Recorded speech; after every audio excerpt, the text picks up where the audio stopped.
এটা গত 4 বছর ধরে আমরা একটা প্ল্যান দিচ্ছিলাম প্ল্যানিং থেকে যখন আমরা ছিলাম সিলেকশন প্ল্যানিংয়ে তখন তো একটা প্ল্যান দিচ্ছিলাম যাতে আমাদের ফার্স্ট ক্লাস ক্রিকেটের অবকাঠামোগুলি ঠিক করতে, কারণ এই পর্যন্ত আমরা কোনো ডিভিশনে কিন্তু অবকাঠামোগুলি ঠিক করতে পারি।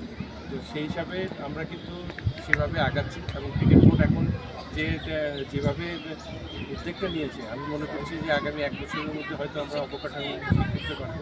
আপনি অন্যান্য টেস্ট প্লেয়ার হিসেবে দেখবেন যে ফার্স্ট ক্লাস অবকাঠামোগুলি অনেক হাই স্ট্যান্ডার্ড, যেভাবে টেস্ট করতে আমাদের কিন্তু ওই জিনিসগুলি তো ডিভিশনের হেডকোয়ার্টারগুলিতে যদি আমরা যে ক্রিকেট সেন্টারগুলি যদি গড়ে তুলতে পারি এবং আমাদের যদি পুরো দায়িত্বটা যদি সব ডিভিশনের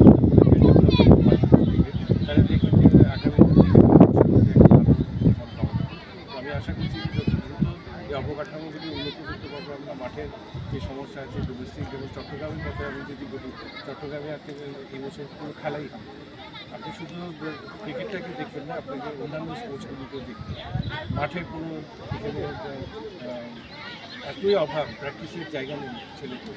তো সেই হিসাবে আপনাকে কিছু আশা করা যায় না। তো এখন আমাদের মাঠ দরকার, আমাদের ছেলেদেরকে প্র্যাকটিস করার জায়গা দেওয়া দরকার, এখানে খেলার ব্যবস্থা করার আবার ভালো মতো চালু হওয়া, সব ধরনের স্পোর্টস যাতে ভালো মতো এক একটা আলাদা আলাদা মাঠে করতে পারি সেই ধরনের ব্যবস্থা এখনও গ্রহণ করতে হবে। তাহলে ওই যেই স্ট্যান্ডার্ডে আমরা যে এখানে থাকবো এখান থেকে 12 বার শুরু।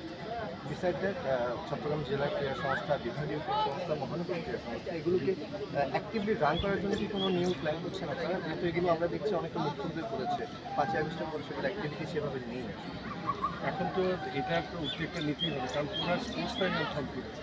এই জায়গায় তো আমরা বসে থাকতে পারি না, খেলোয়াড়রা কিন্তু অনেক পিছিয়ে যাচ্ছে। বিশেষ করে আমাদের চট্টগ্রামের কথা আপনি চিন্তা করেন যে এখানে কিন্তু খেলোয়াড়রা অনেক পিছিয়ে যাচ্ছে এবং এমন অবস্থা দাঁড়িয়েছে অনেক খেলোয়াড় প্রায়ই আমাদেরকে ফোন করে যে ওরা কী করবে কোনো খেলা করবে।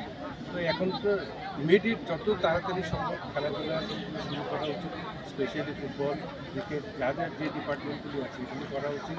মাঠগুলি তো সব ঠিকই আছে, তাহলে এখন খেলাটা চালু করা, ক্লাবগুলিকে দেখে যাতে প্রতি সপ্তাহের ব্যবস্থা করা যায় সেই উদ্যোগটা নেওয়া। সিজেকেন্সি এটা করতে হবে, কারণ সিজেকেন্সি অলরেডি এখন সব তো আমার মনে হয় যে সবাই যদি সম্মিলিতভাবে যদি চেষ্টা করি ইনশাআল্লাহ আশা করি খুব দ্রুতই আমাদের স্পোর্টসে আমরা